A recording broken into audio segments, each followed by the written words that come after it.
Good afternoon, guys. My name is Zia, and today I'll be talking about school funding and an educational issue in Australia. In Australia, the two main types of schools are private and public. The government provides funding for both, which is supplemented by the states and territories. Private schools are independent schools, usually owned and operated by individual or entitles, where tuition fees are required to be paid by the student's parents. An example would be Newington College in New South Wales.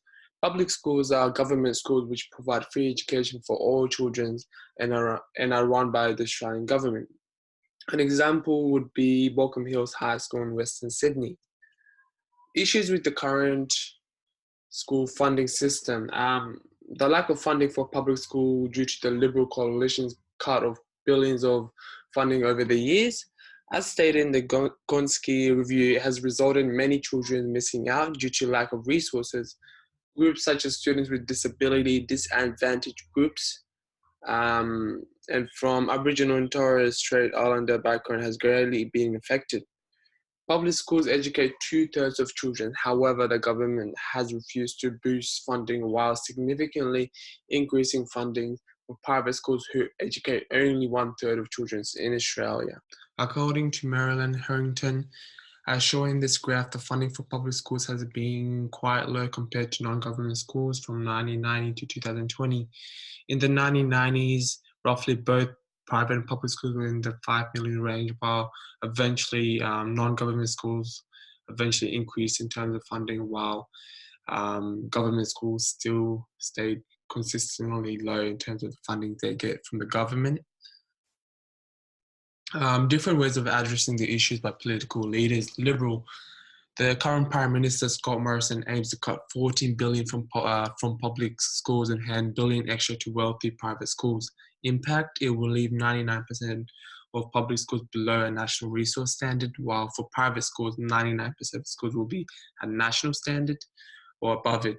The Labor government, Bill Shorten, will provide extra $14 billion for public schools in the next decade, $300 million increase in disability funding.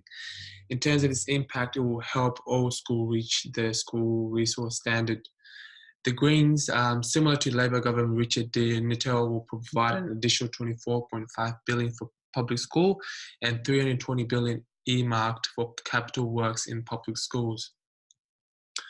Personal proposal addressing the issue: more government funding for public school and less funding for private schools. Why less funding for private schools?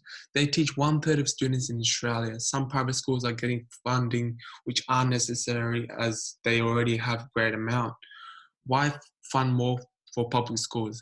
They teach two-thirds of students in Australia, and this group includes individuals with disability and disadvantaged groups.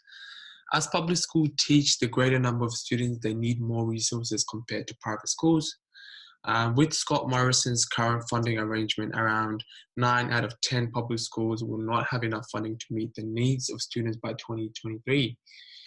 To provide teachers funding to ensure students have basic school supplies, rather than teachers using their own money, which is a common thing in public schools, to ensure they have the basic supplies. By implementing this approach, fairness and equity will be achieved, as all Australian students will have the resources needed to enhance their education.